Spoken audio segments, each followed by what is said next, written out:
Okay, it's Mike. So since I've last reported, because it turns out wasn't going to do a daily thing after all, because it's hard to do one. I've been in school 5 days a week. So anyway, since I've last reported, three things have happened that I want to talk about. Two of my I remember right now, and I'll come up with a third later. Thing one, the Washington Post has closed down its Metro section and its sports section and fired the writers. They'll put it in AP stuff and they're firing the columnists. It's not like they're going to cancel those pages.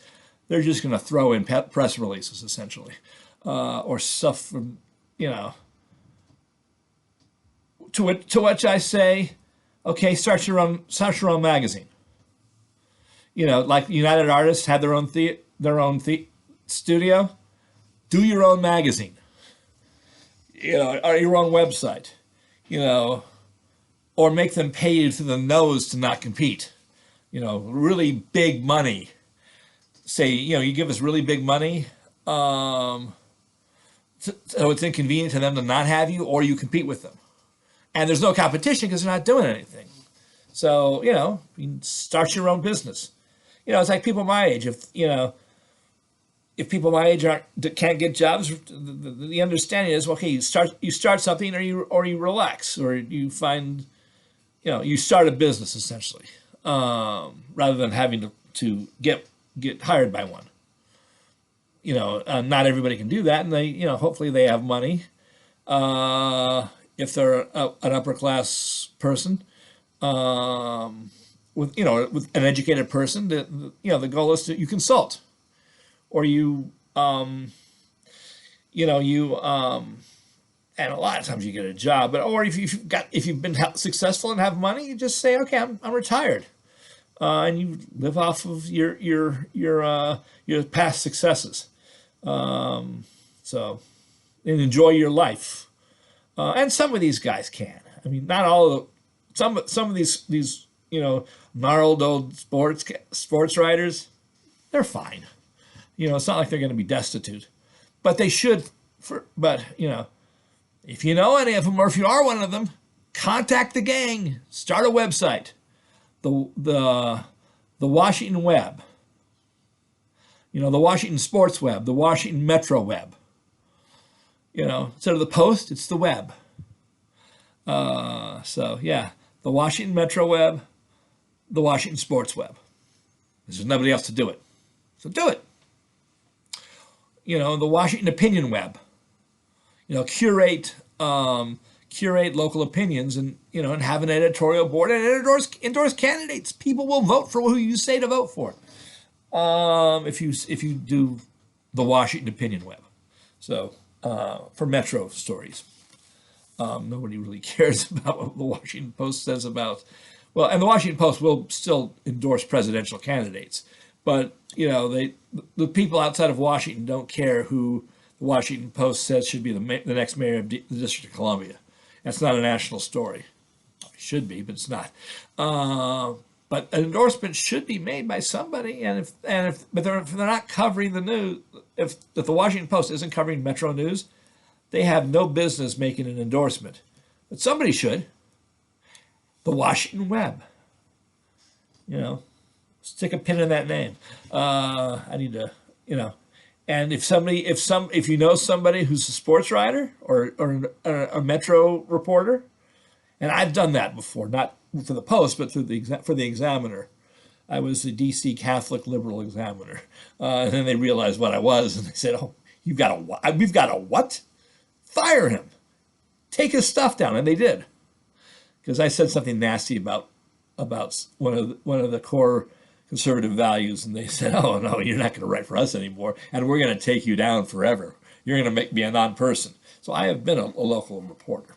And a local figure as a member of Barry's staff. So, to my friends who have been reporters for the Washington Post, and the Washington Times, frankly, because they've closed a while ago, start a website, the Washington Web, Washington Sports Web, Washington Metro Web, the Washington Web.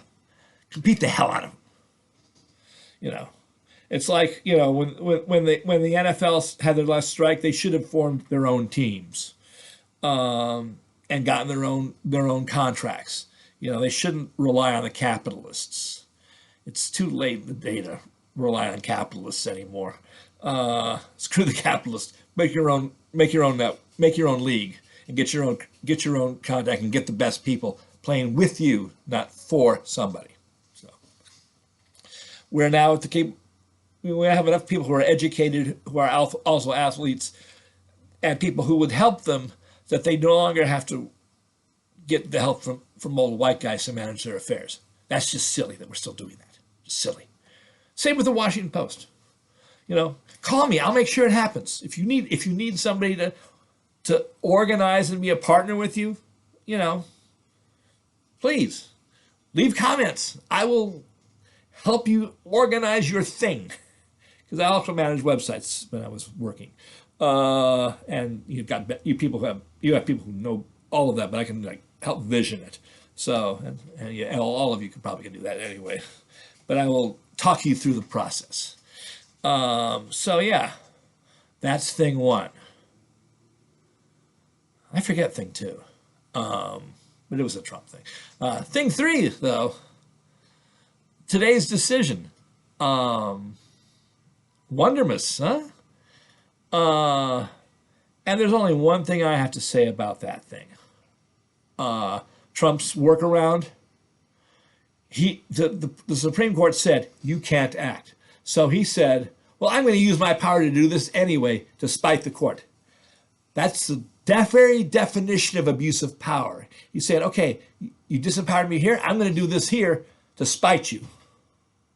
That's abuse of power. Prima facie abuse of power. Impeach him now. Just now. Impeach him. Because he's abusing his power. Any power he has to make a point, he's throwing it around. That's abuse of power. Stop it.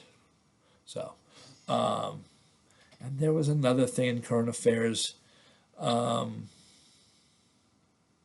guess Lent. That's it. The Pope had something that had an interesting call. I don't remember the details, but it was profound. But he didn't do the obvious one, the obvious piece of the pie for Lent. Don't drive to work. You want to give something up for Lent? Give up driving to work and driving for shopping. Instead, order your groceries. So somebody who's getting paid to do it picks them up. But it saves on, if they're out going from place to place, it saves on gas. They're like, giving out 3 or 4 runs. So it saves gas, and you're in solidarity with those of us who don't have cars, who have to do it. And, and granted, we order groceries because it's cheaper than doing a car payment. But, but we also do it because we can't afford a car payment.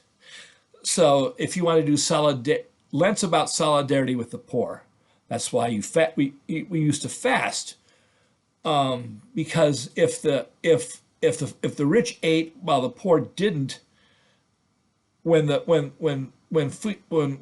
granaries were low, then the workers would have all died, and you wouldn't have any workers. So you have to actually make sure that the rich don't eat all the food.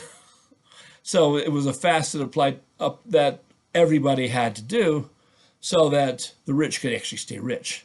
So it was, it benefited them more than the poor, actually, because it made sure that they could still dominate the poor. So, yeah, this is the same kind of thing. You've got to be in solidarity with those of us who cannot afford a car, and frankly wouldn't want one anyway. And because the planet you need to be in solidarity with the planet, especially the northern hemisphere or the equatorial people. But it's mostly the equatorial people. Yeah, the thing that has caused the most of the warming is driving gasoline-powered cars. Since about 1957, when we really started doing gasoline-powered cars in a big way, and we had the interstate system and all that, and you know the era of the car had firmly arrived. That's when the Barents Sea started to heat by 7 degrees a decade. Sometimes it go down, sometimes it go up, you know, warmer, cooler. But the trend line, you know, has been for the last 70 years, 7 degrees Fahrenheit per decade. It's a lot. It was mostly frozen. They were very cold. It's not very cold anymore. And it's not that it's going to hurt AMOC. AMOC's a gravity thing, or a turning thing, which is, it's a motion thing. You know, stuff moves because the earth moves, and it just, you know, goes through the water where it can. It's not about the salt, it's about the fact that the earth moves. And the salt's there, but what's going on is that the Barents Sea isn't cooling the Arctic anymore. It's not taking cold from the Arctic, it's giving warmth to the Arctic, which means during the summer, the air conditioner for the Northern Hemisphere, which means, of course, Russia, Europe, especially the North, Canada, and the United States, the air conditioner is broken.